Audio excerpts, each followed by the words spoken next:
ሰላም እንጥናን በብዘለኹም ወናዓኹም ይኹነልና ክቡራት ተኸታተልቲ ትግራይ ሚድያ ኔትወርክ ኣብ ሕሉፍ ፀብፃብና ጌታቸው ረዳ ኣብ የመደመር መንግስት ዝብል መድረኽ ዝተዛረብዎ ዘረባ ዝወሃቦ ዝነበሩ ግብረ መልስታትን ብውሱን ምቕራብና ዝዝከር እዩ። ጌታቸው ረዳ ናብ ብልፅግና ከይዱ ነዚ ክዛረብ ዘውቅዖ ምክንያት ካብ ምንታይ ዝብገስ እዩ? ጌታቸው ኣብ ብልፅግና ክዕቀብ ዝመረፀሉ ምክንያት ንረብሓ ህዝቢ ትግራይ ዶ ዋላስ ውልቃዊ ዕቑባ ክሳብ መዓዝ ከየውሕሶ ዝብልን ጌታቸው ንኣብይ ኣሕመድ እንተሞ ጉስ ናይ ማንፎት ይወዲው ዋላስ ካሊ ምክንያት ኣለዎ ካብ ውሃዎ ዘለዎ ሓሳባት ሒዝናልኩም ኣለና ንምክትታልኩም ብክብሪ ንዕድም የመደመር መንግስት ብዝብል ናይ ኣብይ መጽሓፍ ኣብ ዝተመረቐሉ እዋን ኣይተ ጌታቸው ረዳ ኣብ ትጽቢት ብዙሓት ዘይነበረ መደረታት ከስምዑ ምርኣዮም ጽቡቕ ስምዒት ይፈጠረን ብዙሕ ነቐፌታታት ውሒዙሎም እዮም ቅድም ክብል ኣይተ ጌታቸው ረዳ ናተይ ስብእና ዝወርድን ዝዋረድን ምእንተ ክብሪ ህዝቢ ትግራይ እዩ ምባሎም ዝዝከር እዩ ኣብዚ ሕዚ እዋን ግን ኣይተ ጌታቸው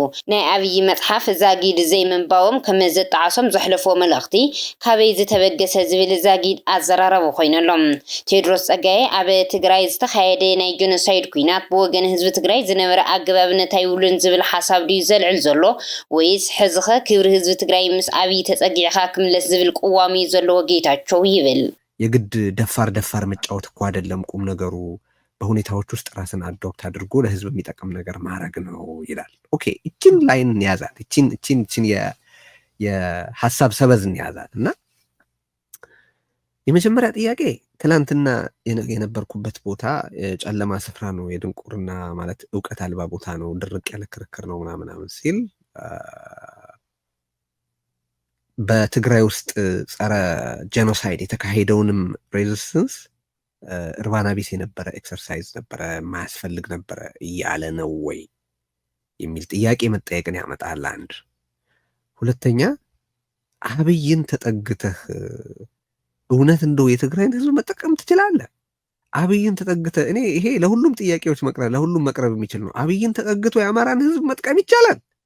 አብይን ተጠግቶ የኦሮሞን ህዝብ መጥቀም ይቻላል? ሪሊ ትማሊ ኣይተ ጌታቸው ረዳን ኣብይ ኣሕመድ ናይ ፖለቲካ ድንኪ እዩ ብምባል ንኣብይ ኣሕመድ ይገልጾ ነይሩ ዝብል ቴድሮስ ሕዚ ዳ እንታይ ተረኺቦም ድሕሪ 7 ዓመት ናይ ጥፋት ዓመታት በየናይ መለክዕዩ ኣብይ ነዊሑ ዋላስ ጌታቸው እዩ ምስ ናይ ኣብይ ኣሕመድ ፖለቲካ ሓፂሩ ዝብል ሕቶ ይዘልዕል።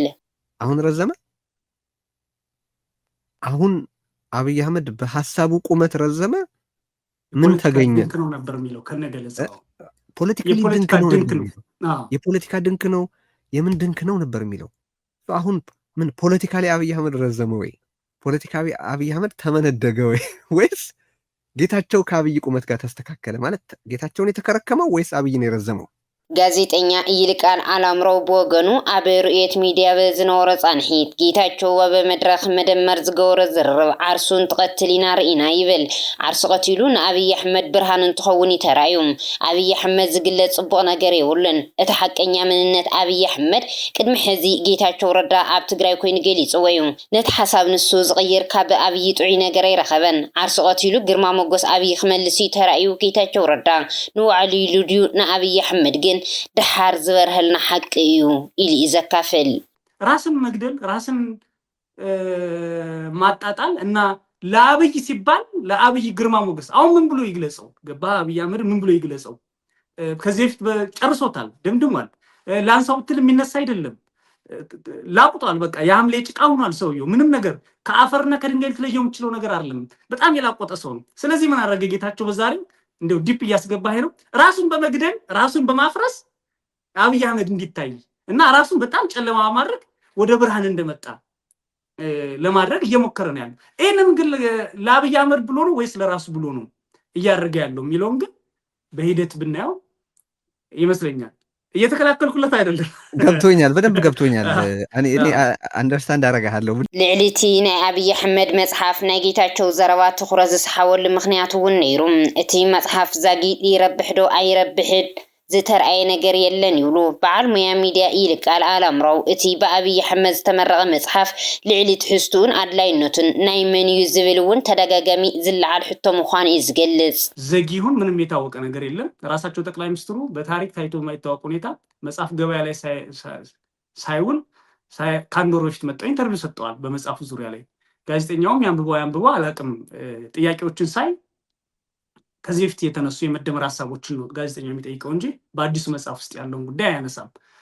አዲሱ መጽሐፍ ይህን ያህል ቻፕተር እንደዚህ ነው የሚለውን እንኳን ቢያንስ በግልጽ ስቴት ተደርጎ አልተገለጸም። ግን ጠቅላይ ሚኒስትሩ ራሳቸው መጽሐፍ መጥተው የመደመር መንግስት ይባል መጽሐፍ ጽፌያለሁ ብለው ኢንተርቪው አድርገዋል። እንዴት ነው አንድ መጽሐፍ በተለይ ደግሞ ፐብሊክ ሊደር ስትሆን ገበያ ላይ ሳታውለው በደንብ የሚለውን ነገር ስታየው አስቸጋሪ ነው። አሁን ሽያጩ ራሱ የሚካሄደው በአብዛኛው በመንግስት መስሪያ ቤቶች ውስጥ ነበር።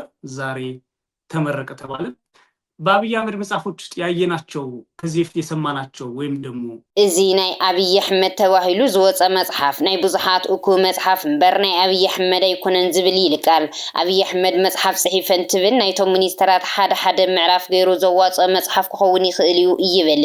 አብይ አህመድ ናይ ባዕሉ መጽሐፍ ጽሒፈ ይፈልጥን ንሱ ዝገብሮ ካብ ኩሎም ተጣራቂሙ ዝወፀ መጽሐፍ ኣኪቡ ሓደ መጽሐፍ ጽሒፈ ምባል እዩ።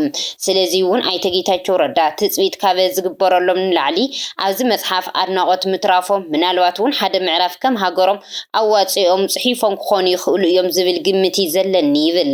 ይሄ የመዋጮ መጽሐፍ ነው። አብይ የራሱ መጽሐፍ ጽፎ አያውቅም። በአብዛኛው የሚጽፉት በመዋጮ ነው። ዳኛቸው የሆነ ቻፕተር ይጽፋል፣ ዳንኤል የሆነ ቻፕተር ይጽፋል፣ ስም መጥራት ማልፈልጋቸው ሰዎች የሆነ ቻፕተር ይጽፋሉ፣ ነምረት የሆነ ቻፕተር ይጽፋሉ። እኔ አሁን የኛውን መጽሐፍ ባየው ምናልባት አቶ ጌታቸው ረዳ አንድ ቻፕተር ጽፎ ከሆነ የአቶ ጌታቸው ረዳን የቋንቋ አጣጣል አጠቃቀም ወርዶቹንና የሚያስበውን ነገር ማየት እንችል ይሆናል።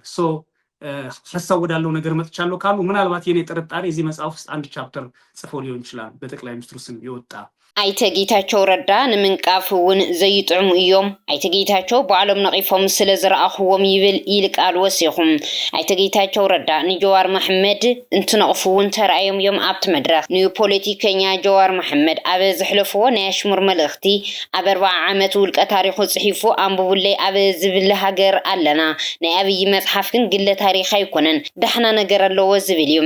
ነዚ መልሲ ዝሃበ ፖለቲከኛ ጀዋር መሐመድ ጌታቸው በኣሽሙር ክሓሚ ኒ ከምዘምሸ ሰሚዐ ጌታቸው ፊት ንፊት ክዛረብ እምበር ክሓሚ ስለ ዘይፈልጦ ካብ መዓዝ ዝብል ሕቶ እውን መፂለይ ብምባል ብዝኾነ ይብል። ጌታቸው ናብ ውሃዊ ቃል ይመለስ ዝብል ናይ ኣሽሙር መልሲ እዩ ክህብ ተራእዩ። እቲ ዝርርብ ሕዚ እውን ኣይተ ጌታቸው ረዳ ናይ አብይ አሕመድ ደጋፊ ዘይምዃኖም ዝረኣኹሉ እዩ ይብል ይልቃል። አብይ አሕመድ ውልቀ ታሪክ ዘይኮነስ ንግግሩ ከይተረፈ ብመንግስቲ ተሓቲሙ ናብ መንበብቲ እውን ከይተረፈ ብማሕበር መንግስቲ ክወርድ ዝተገበረሉ እዋን ስለ ዝነበረ ይብል። እዚ ንዝገብር አብይ አሕመድ እናናኣዱ ውልቀ ታሪኹ ጽሒፉ ኢሎም ንጀዋር ዝነቐፍሉ አንደበት ኣይተ ጌታቸው ረዳ በዓሎም እዮም ንምባል ጥራሕ እዩ ዝኸብደኒ ዝብል መልሲ ይወሎም። አሁን ቢሆን አቶ ጌታቸው ረዳ ከልቡ የአብይ አህመድ ተከታይ እንዳልሆነ ያየውበት ነው። አብይ አህመድ የግለ ታሪኩ አይደለም ንግግሩ በመንግስት ደረጃ በመጽሐፍ ታትሞ የተሸጠለት ሰው ነው። በኢትዮጵያ ፕሬስ ድርጅት አስተባባሪነት አብይ አህመድ ከስልጣን ከያዘ ጊዜ ጀምሮ ያደረጋቸው ንግግሮች በሙሉ በ3 እና 4 መጽሐፍ ታትሞ ተሽጠዋል። የተሸጡት ደግሞ ለህዝብ አይደለም በመንግስት መዋቅር ውስጥ እና ወረዳዎች፣ ቀበሌዎች፣ ዞኖች፣ ክልሎች ድርሻ በመውሰድ ገንዘብ በመስጠት ያንን ደግሞ ባለሀብቶች በማዋጣት ጭምር ንግግሩ አይደለም ታሪኩ። እና የአብይ አህመድን ታሪክ ደግሞ ገንዘብ ፈንድ አድርጎ ትንታጎቹ የሚል ምሳሌ ደረጀ የሚባል አንድ ደራሲ ነበረ። ያኔ ነው ደረጀ ራሱ የከሸፈው። ትንታጎቹ የሚል ያቶ ለማና የአብይን ገና ስልጣን ሊይዙ ገና ማለት ስልጣን ላይ ይመጣሉ እየተባለ ጨርቆስ ዙሪያ በድብቅ እየተወያዩ ያለው መጽሐፋቸውን አስጽፈዋል፣ ታሪካቸውን አስጽፈዋል ገንዘብ ከፍለው። ያም ኔትወርክ ምንድን ነበር ብለስት የሃይማኖት ኔትወርክ ነበር ውስጡ። ነዚ ሓሳብ ዝቆም ጋዜጠኛ ቴዎድሮስ ጸጋዬ ድማ ጌታቸው ከምዚ ዝብል ንኹነታት ተሓሳቢ ገይሩ ዝብል ነቕርቦ ምክንያት መሰረታዊ ኣብ ጌታቸው ረዳ ዘለና ምልከታ ክቕይር ዘገድደና እዩ ይብል። ጌታቸው ኩነታት ኣራቂቑ ዘውሪ ሰብ እምበር ከም ዝመፀሉ ንሰባት እናመሰለ ዝቀያየር ሰብ ኣይነበረን ዝብል ምልከታ ስለ ዝነበረና ብምባል ይገልጾም። አሁን እያልን ያለ ነው ያኔ ጌታቸው ያንን የተናገረው ለሁኔታ ነው ካልን ስለ አቶ ጌታቸው ያለን አስተያየት ፈንዳመንታሊ መለወጥ አለበት ማለት ነው። ምክንያቱም አቶ ጌታቸው ለሁኔታ አሳምሮና አራቆ የሚያወራ ሰው እንጂ አሳች ውስጡ ይሄ ነው የሚባል አት ዘ ኮር ኢንቴግሪቲ ያለው ይሄ ነው የሚባል ውሃ ልክ ያለው ፐርሰናሊቲ አይደለም ወደ ማለት ነው የሚወስደው። ያ በጣም አደገኛ ነው። በጣም አደገኛ ያደርገዋል። በነገራችን ላይ ጌታቸው ትላንትና በትክክለኛው መንገድና በልኩ ሲገልጠው ቆይቶ አሁን አብይ አህመድ የእውቀትና የሐሳብ ምንጭ ነው፣ ኢንፋክት ከጨለማ ወደ ብርሃን እኔን አምጥቶኛል ብሎ ልክ ጌታን ተቀብያለሁ አይነት ቃና በጌታቸው ላይ ስሰማ ሁዝ ጌታቸው የሚል ጥያቄ አይደለም የሚጫርብን። የት ጋ ነው ታዲያ ያ ኮር ያለው? እኔ ቀደም ሲል ቴዲ ያልኩ እሱ መጽሐፍ ላይ ተሳትፎ ከሆነ ጋዜጠኛ ቴዎድሮስ ጸጋይ ወሲኹ ጌታቸው ናይ ውሽጢ ቅዋም የብሉን ናብ ዝብል ሕቶ ይወሲድኒ ይብል። ሕዚ ኣይተ ጌታቸው ካብ ፍልጠት አልዎ ክትዕ ሎሚ ናብ ጭብጢ ዘሎ ሓሳባዊ ክትዕ መፂ ምዋሉ ቅድሚ ሕዚ ምቕባሉ ይኸብደኒ እዩ።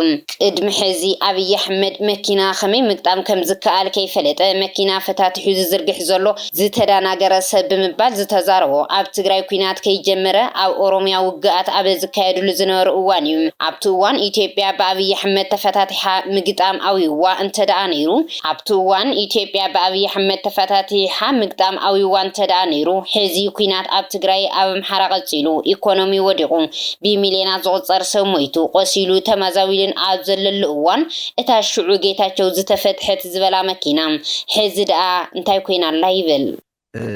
መኪና ምን እንደሆነ ሳያውቅ መኪና መግጠም ሳይችል ያንን መኪና አገሩን ማለት ነው መኪናውን ፈታታውና እንዴት አድርጎ እንደሚገጣጥመው ከዛ እንዴት አድርጎ እንደሚነዳው ምንም ሐሳብ የሌለው የቱን ከየቱ እንዴት ማገናኘት እንዳለበት የማያውቅ አንድ ምንድነው የተወናበደ ሰው ነው ይል ነበር። ይሄን በሚልበት ወቅት ጌታቸው ሜጀር የሚባል ጦርነት አትሊስት ትግራይ ላይ አልነበረም። በኦሮሚያ ክልል ነበር ጦርነቱ እየጀማመረ ነበረ። የጦርነት ስጋት እያንዣበበ የነበረበት ጊዜ ነው። ኦፍኮርስ ግን ያኔ ኢትዮጵያ በአብይ አህመድ ተፈታታ እንዴት እንደምትገጠም የቸገረ ሁኔታ ተፈጥሮባት ከነበረ ከዛ በኋላ በትግራይ ጦርነት ተካሂዶ በአማራ ክልል ጦርነት ተካሂዶ ኢኮኖሚው ዳሽቆ ፖለቲካው ቆሽሾ ብዙ ሰው ታስሮ ተገሎ ተፈናቅሎ ያንን ጌታቸው ካለ በኋላ ሚሊዮን ፕላስ ሰው ሞቶ በሚሊዮኖች ተፈናቅለው የአገሪቱ የፖሊሲ ሉዓላዊነትም ተላልፎ ተሰጥቶ ዓለም ባንክ እጁን ማለት እስከ ትከሻው ነክሮ በሚያማስልበት በዚህ ወቅት ያቺ በወቅቱ ያንን ጌታቸው በሚልበት ጊዜ የተፈታታች መኪና የነበረች አገር አሁን ምን ሆናለች ነው አይደል? ንግሪ አብይ አሕመድ ዝስዕብ ዝኾነ ዓይነት ምልከታ ናይ ጥፍኣት እምበር መገዲ ተስፋ ከም ዘይብሉ ዝኣምን ቴድሮስ ኣብ ዘመነ አብይ አሕመድ ኣብ ኢትዮጵያ ልዕሊ እዚ ሓደጋ ዘይምምዝጋቡ ብምክንያት ድንቁርንኡ ሰኣን ዓቕሙን ዝተረፈ እዩ ይብል። አብይ ናይ ክፋት ፀግዒ ዝለበሰ ምዃኑ ዝዛረብ ቴድሮስ ነቲ ክፋቱ እኹል ዓቕምን ፍልጠትን እንተዝህልዎ ነይሩ ሕዚ ሞይቶም ተማዛዊሎም እናበልና ንዕልሎም ሰባት ቁፅሮም ልዕሊ 67 ሚልዮን ክኸውን ከም ዝነበረ ጥርጥር ከም ዘይብሉ እዩ ዝኣምን። ሓደጋ ኢትዮጵያ በትልክ አብይ አሕመድ ሀገር ንምፍራስ ዘለዎ ድሌት ዓቕሚ ዘይምህላው ይምሒሩና እምበር ብሂትለር ዝቐንዕ ጨካን ክብል እዩ ዝገልጾ። እኔ ስለ አብይ አሕመድ ስናገር አብይ አሕመድ በድንቁርናው ምክንያት ብዙ ጣጣ አምጥቷል። ነገር ግን ክፋቱ በእውቀቱ ልክ ማለት እውቀቱ በክፋቱ ልክ ቢሆን ኖሮ ግን ምን ይውጠን ነበረ? የአብይ አሕመድ የእውቀት ሊሚቴሽን አሁን እሱ ለማጥፋት ለማውደም ካለው ፍላጎት ጋር የተመጣጠነ ቢሆን ኖሮ በነገራችን ላይ አሁን የምናወራው ስለ 50 ስለ 60 ስለ 70 ሚሊዮን ሞት ይሆን ነበር ቢርማስ። ቻምበር የጋዝ ቻምበሮችን አቋቁሞ በሂትለር የሚቀና ነው አብይ አሕመድ በነገራችን ላይ እንዴ። እኔ በተደጋጋሚ ጠቅሷለሁ ቅድሚ ሕዚ አብይ አሕመድ ምስ መዓዛ ብሩ ኣብ ዝገበሮ ቃለ ምሕትት ነዚ ዘረድእ ውሽጣዊ ክፍኣቱ ዝዘርግሕ ሓበሬታ ከም ዝሃበ ዝዛረብ ቴድሮስ ኣብቲ እዋን አብይ አሕመድ ዝሃቦ መልእኽቲ ሂትለር ነቲ ጨፍጫፉ ጌጋ ነይሩ ዘይኮነስ ስሕተቱ ንዘይውድኦ እዩ ጀሚርዎ ክብል እዩ ተሰሚዑ። እዚ ድማ አብይ አሕመድ ስለቲ ጭካነ ሂትለር ዘይኮነስ ዘተሓሳሰቦ ዘይወድኦ ጨፍጫፍ ብምጅማሩ ጥራሕ ምዃኑ ካብ ዘረብኡ ክትርዳእን ከለኻ አብይ ካብ ናይ ሂትለር ብላዕሊ ክጭክን ዝምነ በሂትለር ዝቐንዕ ክፉእ ሰብ ምዃኑ ኢኻ ትፈልጥ ይብል። የማያሸንፈውን ነገር ነው ያደረገው ማለት የማያሸንፈውን 6 ሚሊዮን አይሁዳውያን ጨፈጨፈና ላይጨርሳቸው ነገር ጀመረው አይነት አስተያየት እኮ የሰጠ ሰው ነው።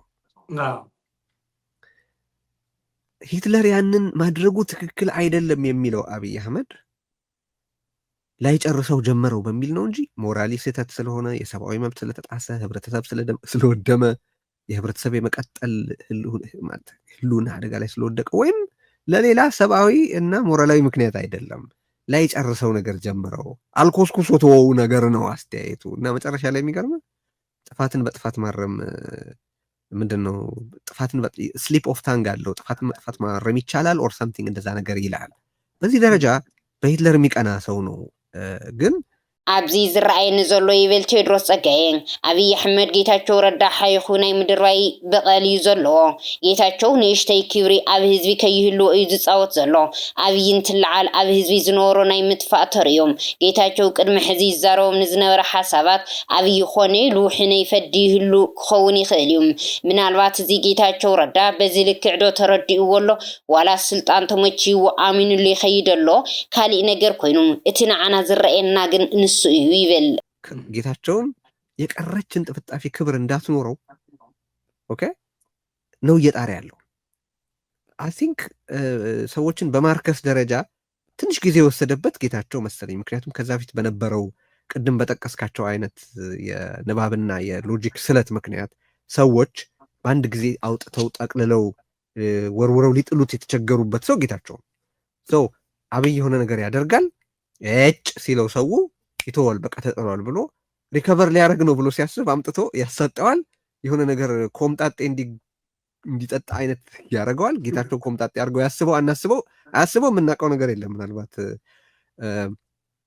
እያጣጣመውም ይሆናል እኛ ከውጭ የምናየውን ነገር አለ የምንናገረው ግን እኔ በአደባባይም ተናግሬያለሁ ለራሱም ለጌታቸው ረዳ በጽሁፍ መልእክት የነገርኩት ነገር ማንንም ማሳመን የማትችልበትና ብዙም ባትሞክረው የሚመረጠው ነገር ረጊፀ ክዛረቦ ዝደሊ ይብል ቴዎድሮስ ዝኾነ ይኹን ኣካል ናብ ኣብይ ተፀጊዑ ምእንተ ህዝቢ ትግራይ እየ ዝብል ካብ ርእሲ ህዝቢ ትግራይ ለቂቑ ዓርሱ ክኢሉ ክነብር ከም ዘለዎ እዩ ከኣምን ዘለዎ እምበር ብህዝቢ ትግራይ ምሽቃጥ ኣገባብነት ከም ዘይብሉ እዩ ዝገልፅ ኣብ ሕቑፋ ኣብይ ኣሕመድ ኮይኑ ንህዝቢ ትግራይ መስዋዕት ይኸውን ኣለኹ ዝብል ሰብ እንከሎ ሸቐጡ እዩ ከቋርፅ ዘለዎ ናብ ኣብይ ኣሕመድ ካብ ዝኸደላ ሰዓት ምኻዱ መሰሉ እንተኾነ እውን ካብ ሽም ህዝቢ ትግራይ ግን ነፂሉ ንዓርሱ እዩ ክነብር ዘለዎ ህዝብ ሊያታልል ባይሞክር የህዝብን ኢንተለጀንስ ለመስደብ ባይሞክር ይሻላል መጠጋት ፈልጓል ፋይን የአብይ አህመድ ካምፕ አካል ተደርጎ ይወሰዳል እንጂ ገሌን ፎር የሆነ ለሆነ በጎ